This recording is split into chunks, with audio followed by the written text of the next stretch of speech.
Bonjour à tous. Merci aux organisateurs de ces journées de me donner la parole pour... Oui, dites-moi.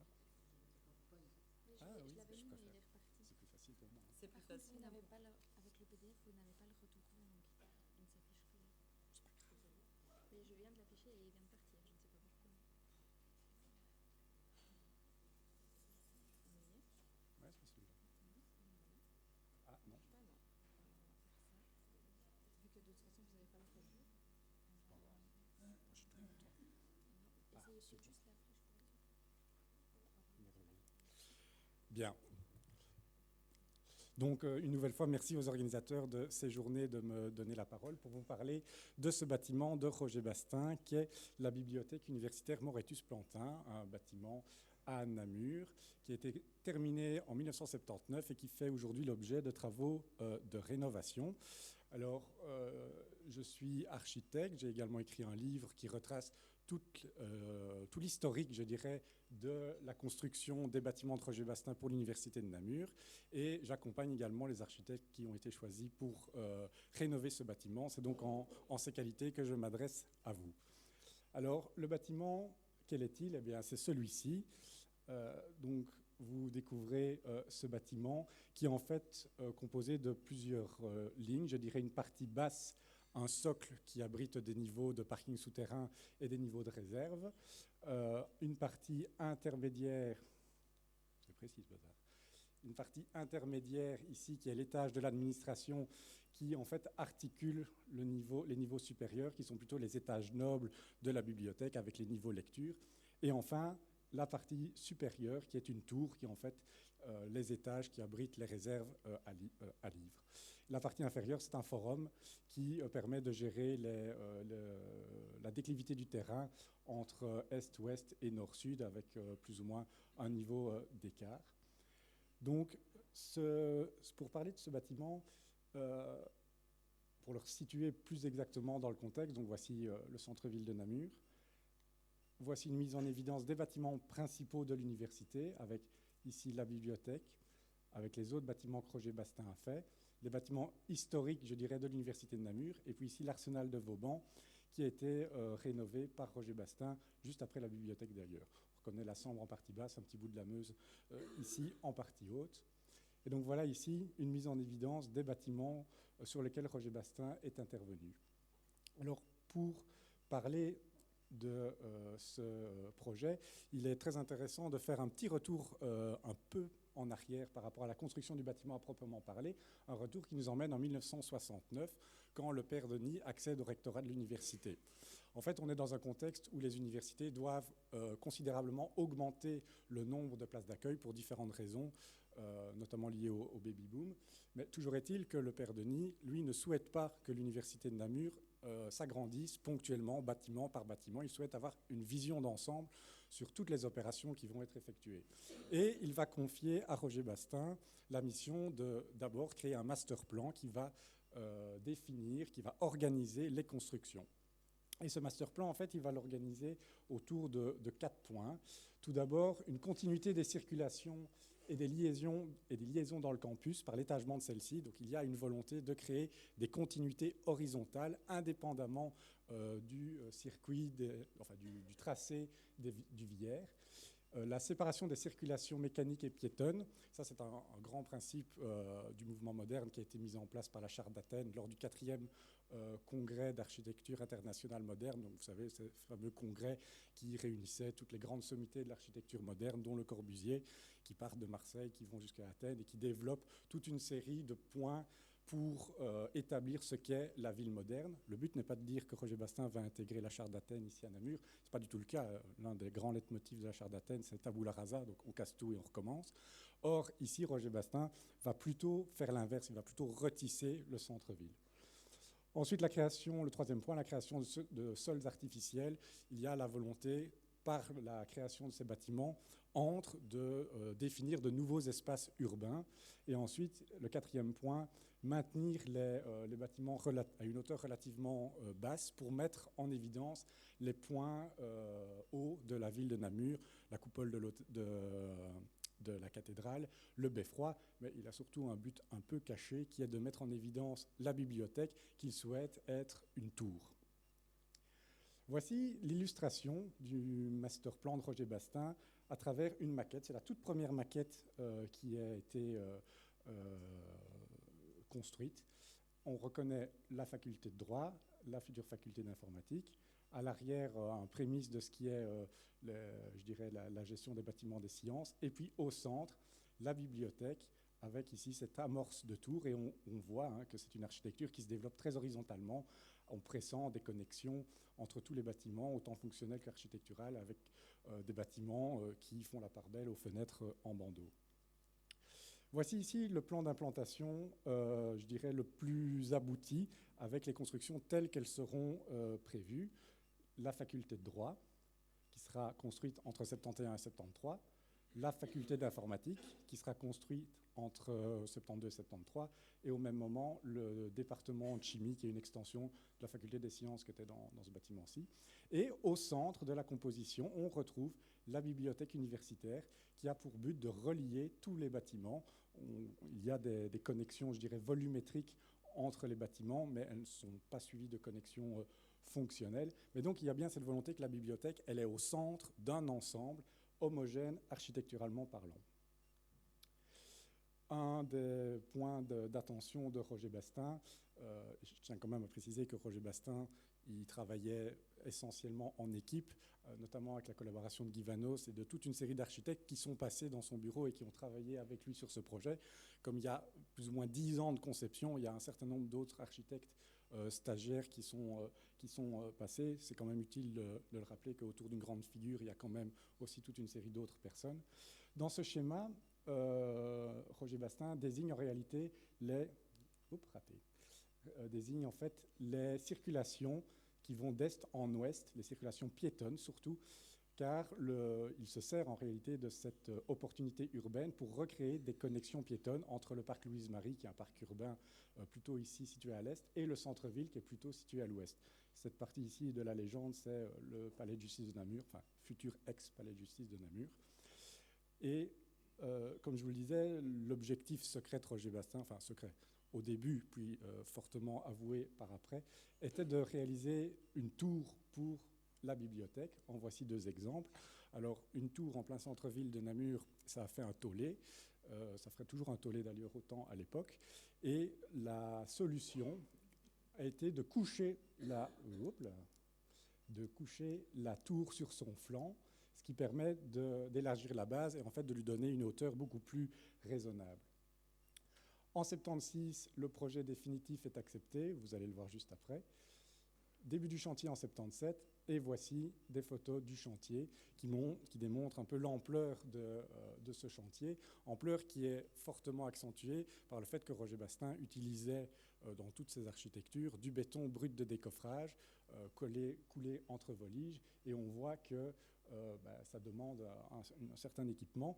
On a aussi le début de la préfabrication avec des systèmes de prédales. Pour l'anecdote, l'entrepreneur a tout fait pour ne pas faire du coulé en place, et les premiers essais étaient tellement, je dirais, mauvais. Notamment, l'entrepreneur a essayé de mettre en place un système de moule pour imiter les coffrages bois, mais les essais étaient tellement mauvais que Roger Bastin a refusé d'utiliser cette technique et a obligé l'entrepreneur à retourner au coffrage traditionnel à Volige. L'inauguration a lieu en 79. Voici le bâtiment, enfin l'ensemble des bâtiments de Roger Bastin tel que fini en 1979. On reconnaît au centre la bibliothèque avec le volume de la tour qui est beaucoup plus réduit, même si la perspective ici est un peu trompeuse. Le bâtiment de la faculté de droit, le bâtiment de la faculté d'informatique, la première amorce du bâtiment de la chimie, et puis il y a ici tout un ensemble de bâtiments qui sont déjà prévus par Roger Bastin à l'époque, mais qui seront construits après sa disparition. Les bâtiments mis en évidence. On reconnaît aussi un soin particulier au traitement des superstructures en toiture. Roger Bastin trouvait aussi, c'est toujours le cas d'ailleurs, que les ingénieurs en technique spéciale avaient tendance à transformer les toitures plates en dépotoirs, et il a décidé de dissimuler tout ce qui est des appareillages d'ascenseurs, etc., dans un petit volume sculptural ici en ardoise. Le bâtiment tel que construit en 1979. Donc, vous retrouvez ici la photo du début de l'exposé qui montre que le bâtiment est quand même relativement similaire à ce qui était avant. La façade ouest, une autre vue de la façade principale, et la façade nord, qui est, je dirais, la façade dite arrière, même si en réalité il n'y a pas vraiment de façade avant-arrière, puisque à l'origine il y avait des entrées sur toutes les façades. Et cette photo-ci, qui est la photo la plus, je dirais, intéressante, puisqu'elle résume en fait la philosophie du projet. Vous avez sur la partie gauche de l'image là une photo de 1979, et sur la partie droite une photo de 2024. C'est quand même rassurant quand on voit des photos comme ça, de voir que le patrimoine après 50 ans tient quand même le coup. Cette photo qui résume la philosophie architecturale, c'est pour cet élément-ci, car c'est en réalité l'axe vertical le plus élancé que l'on a dans le projet. C'est en fait la réminiscence du projet Tour qu'il avait voulu et qu'on l'a un peu empêché de faire. Donc sur cette photo ici, il a quand même réussi à avoir sur une petite portion un effet de tour. Cette perspective articule également deux parties du bâtiment, le corps principal du bâtiment et l'aile des périodiques ici, et permet de mettre en évidence le volume de l'entrée qui a un langage architectural assez intéressant, composé de meneaux en béton verticaux, un langage qui est en réalité une interprétation très claire de ce que Yanis Xenakis a mis en place pour le couvent de la Tourette de Le Corbusier au début des années 50. Il y a chez Roger Bastin une volonté de réinterprétation quasiment littérale de ce langage architectural, qu'on retrouve d'ailleurs dans tous ces bâtiments, que ce soit le sanctuaire de Beaurain, des églises et à l'université. On le retrouve également dans la plupart des bâtiments qu'il a conçus. Vous voyez ici sa mise en application dans un petit volume qui se glisse sous l'aile des périodiques et qui est en fait le volume d'entrée. Revoici ce petit volume d'entrée ici avec l'aile des périodiques sur pilotis, qui est également une influence de Le Corbusier, puisque vous connaissez tous ces 5 points avec les toitures terrasses, les fenêtres en bandeau, les façades livres, etc. Il y a chez Roger Bastin une influence très claire de Le Corbusier, et on retrouve d'ailleurs cette influence dans tous les points, enfin dans tous les bâtiments de l'université, sauf pour la toiture terrasse. Il n'y a qu'un bâtiment qui, à l'origine, avait une toiture terrasse, la faculté d'informatique, mais qui a été détruite dans des travaux de rénovation ultérieurs. L'aménagement du plan à l'origine, c'est un aménagement tout à fait rationnel. Donc on rentre par le volume d'entrée qui est ici. Le visiteur est amené à prendre une première volée d'escalier, arrive au niveau du comptoir et ensuite est dirigé vers cette cage d'escalier qui l'emmène au niveau supérieur. Et ici, là où il y a le numéro 4, une salle qui profite d'un contact visuel avec la façade nord, qui était la salle des catalographies. En fait, c'est là que les étudiants et les chercheurs allaient chercher leur petite biographie avant de monter aux étages pour savoir plus ou moins où est-ce qu'ils devaient se diriger dans le bâtiment. Et salle qui d'ailleurs n'a pas duré très longtemps parce que peu de temps après, cette zone-ci a été transformée en bureau, faisant perdre le contact avec la façade nord. Ensuite, le reste du plateau, c'est des aménagements de bureaux, tout ce qu'il y a de plus classique. Et ici, plus à l'est, à la base, c'était un petit centre d'études qui a été transformé en salle d'exposition. Vous verrez dans les projets de rénovation que la logique est gardée, mais qu'on a réussi à récupérer des qualités qui étaient présentes avant. À l'étage supérieur, l'organisation est aussi très rationnelle. Elle s'organise autour d'une centralité, c'était les comptoirs d'accueil, où les bibliothécaires étaient placés derrière et faisaient leur travail de bibliothécaire, géraient l'entrée et la sortie des livres. Les deux noyaux de circulation verticale qui donnent accès à la tour, parce que forcément, il y avait beaucoup de livres en accès direct, mais il y en avait aussi beaucoup en magasin, donc il fallait avoir une possibilité d'aller les chercher. Autour de cette centralité, un premier tour de circulation qui organise des rayonnages et les tables le plus possible en périphérie au contact de la lumière des façades. Sur la façade ici ouest, toute une série de carrels, c'était des petits locaux réservés aux chercheurs pour qu'ils puissent s'isoler. Et l'aile des périodiques qui est le seul, aménagement 100% linéaire, qui a un grand volume sur 2 niveaux, dont vous voyez l'image ici, avec à l'origine, sur la partie gauche, des rayonnages et sur la double hauteur, toute une série de tables. vous constatez dans l'image que la prédominance du béton est relativement claire et c'est un des leitmotifs de l'architecture de Roger Bastin, le refus du superflu, le plus au contact de la vérité structurelle. Donc il y a un effort pour limiter les parachèvements, pour laisser la structure totalement compréhensible et lisible, y compris dans l'organisation des faux plafonds qui chaque fois permettent de laisser voir le bas des poutres. Donc la lecture structurelle est totalement et à tout moment autorisée. Ici, des images, je dirais, prises plus au niveau de la centralité des circulations. Alors c'est assez paradoxal parce que Roger Bastin voulait une tour à la base, mais les hauteurs sous plafond sont relativement limitées et compactes. On le voit ici, on retrouve ici le système de faux plafond qui s'arrête au niveau des poutres. Et vous voyez ici dans l'étage qui articule, qui est le dernier niveau lecture et le dernier niveau avant le premier étage de la tour, on voit ici un dispositif structurel assez intéressant qui permet de laisser entrer la lumière en partie supérieure tout en exprimant la structure de manière très claire.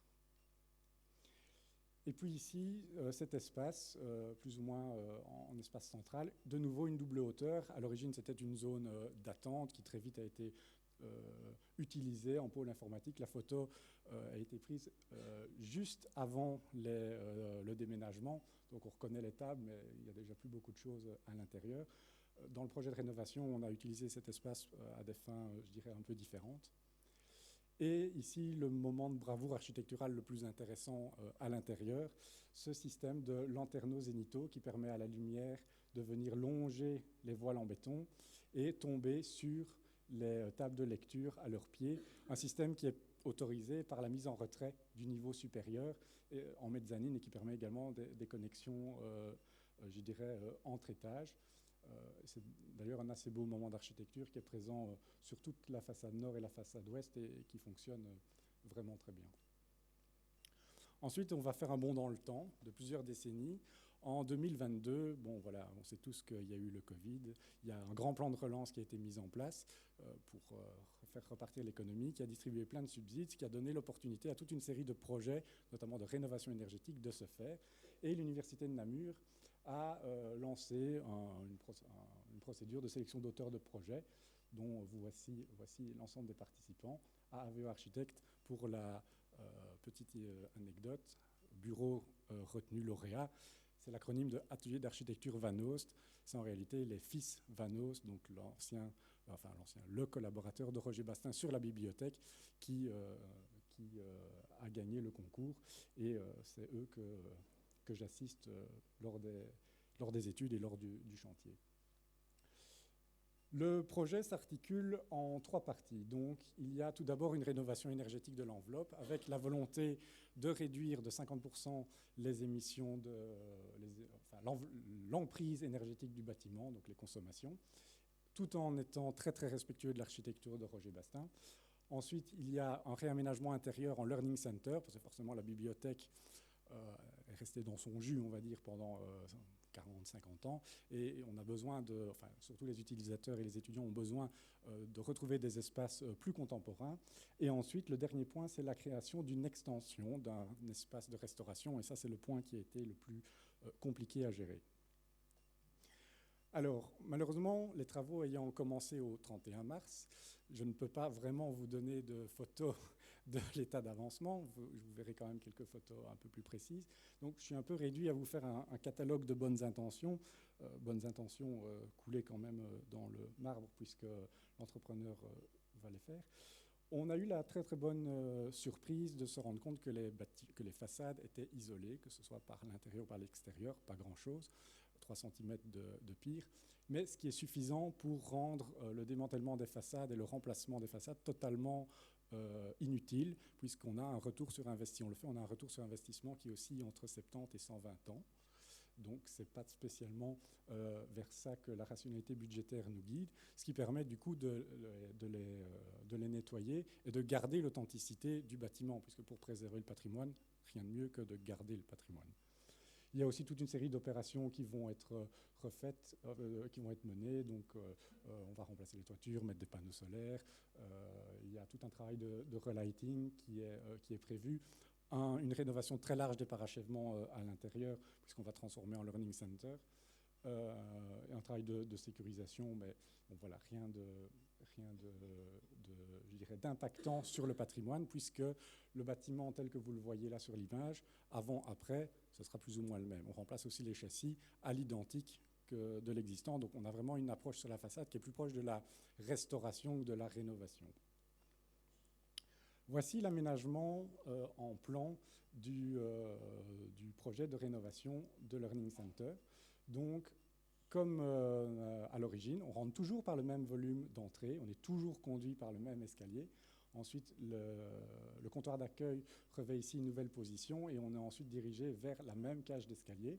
Et vous voyez ici l'ancienne salle des catalographies qui est réutilisée pour en faire une salle d'exposition vitrée avec un système de vitrines, ce qui va permettre aux utilisateurs de retrouver un contact avec la façade nord que l'on avait perdu dans les travaux, je dirais, de réaménagement précédents.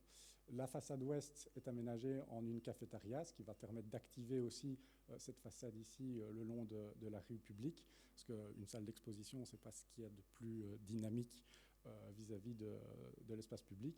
Et ensuite, l'ensemble du plateau bureau, voilà, a un nouvel aménagement qui répond aux usages contemporains, mais qui suit tout à fait la même logique que les aménagements précédents. En vignette ici, une petite image du comptoir d'accueil. Et en partie supérieure, on retrouve une organisation assez similaire, encore une fois, autour d'une centralité qui est un petit peu élargie. À la place d'avoir un grand desk d'accueil central, on a placé au centre toute une série de fonctions collectives. Il y a un pôle informatique, un petit espace photocopieur. Enfin bon, voilà, il y a toute une série de choses qui, au lieu de les éparpiller au sein de la bibliothèque, sont regroupées à cet endroit-là. On retrouve une circulation concentrique qui organise toute une série d'espaces de rayonnage, de tables de lecture et en périphérie des façades, de manière privilégiée l'emplacement de tables de lecture. Les anciens carrels sont démolis et de nouveaux carrels, on va dire, sont positionnés en façade ouest. Donc il y a une demande d'encourager le travail participatif. Avant une bibliothèque, on venait a priori seul. Or, il y a une demande d'encourager les groupes à pouvoir se réunir pour travailler tout en étant isolés du reste de l'espace. Donc, ces petits locaux que l'on retrouve ici aussi à l'étage supérieur, mais qu'on ne voit pas sur le plan, permettent de répondre à cette fonction. Vous voyez ici en vignette un peu je ne vais pas parler d'ambiance, parce qu'en fait l'image 3D n'est pas très réaliste dans la mesure où le béton apparaît gris, alors qu'en réalité il est beige. Mais il y a un travail notamment sur le choix des boiseries pour garder une uniformité et une cohérence par rapport à l'ambiance qui était mise en place. Il y aura aussi un soin particulier dans le traitement des faux plafonds qui seront climatiques pour s'interrompre aux poutres et laisser la structure entièrement lisible. Et dans l'espace de double hauteur que j'évoquais tout à l'heure, un gradin multifonctionnel qui va permettre de réaliser une connexion entre les niveaux beaucoup plus aisée et en même temps faire participer les visiteurs un petit peu plus à cet espace central. Ensuite, l'une des demandes de l'université, c'était la demande la plus périlleuse, était de créer une extension pour ce qu'on appelle une offre alimentaire. Donc c'est le nom de code technique pour désigner un espace Horeca.